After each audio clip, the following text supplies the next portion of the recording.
Hey, it's Ken Barrett, Laundromat How To. Working on the coin box project, try and make them bigger. So what we've got is we pulled the cover off the machine. You can see the coin drop mechanism here in the coin box. This is the cover over the coin box. The coin box would normally be in there, so this is the cover they put over it. And you see a couple of quarters on top. What that's from is when this fills up, they just are rolling off to the side. I'm sure if I look down at the bottom, we'll probably find some more down there.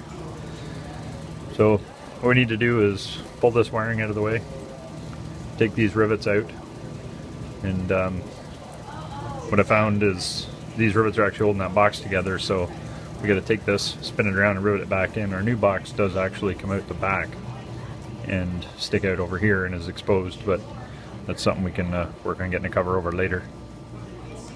But so the thing is, get these wires pulled off, get these rivets. We can drill these ones out. The other ones we've got to actually reach inside with a chisel and pop them off, and then that'll be about it. We'll just flip it around, rivet these back in, make sure everything's tight, and we're all set. Alright, what we're working on here is just getting the front part switched over. Took the old, this is the original box. We pulled the lock mechanism off the front and moved it to the new extended box.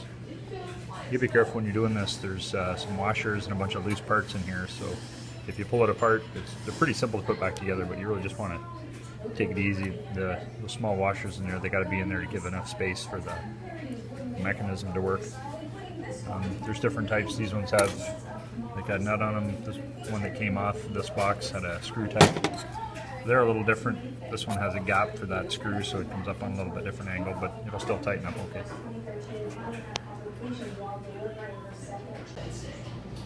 So you can see what we've got in there is we pulled the back off. We put it in that way just to hold the support, and then we're going to tie a wrap around, just hold things temporarily. At that point we put this the plumber strap on here, just to hold the extra weight that we're going to have in the coin box.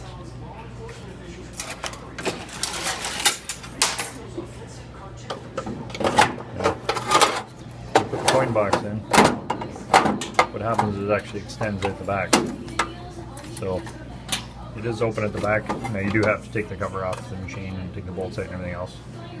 My experience is anybody getting in is just going to do a smash and grab, and probably what they can, taking bolts off and taking covers out. Probably not going to happen. We can change the bolts at the back to a specialty head type, so that it's not going to be a tool somebody will normally have. But that gives us an extra 50% capacity in our coin box.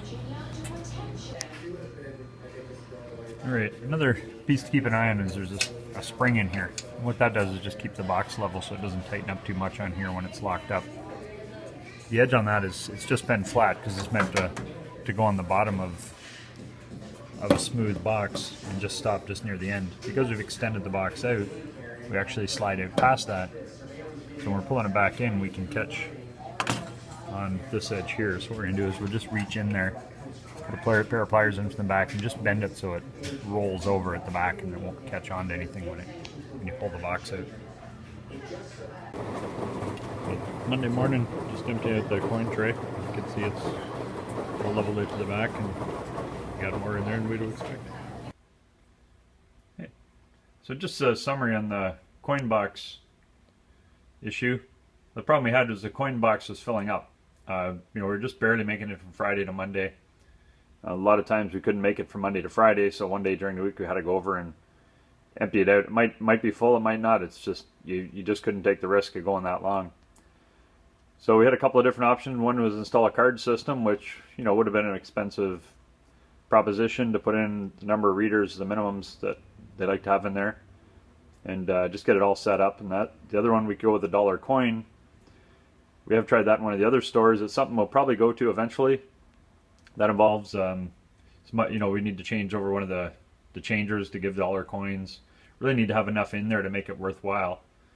Kind of the quick, short, easy fix was to put a larger coin box in. You see in the previous one, we just took a box, we extended it out, and then got in, pulled the cover off the back, and just made it so it would fit in there.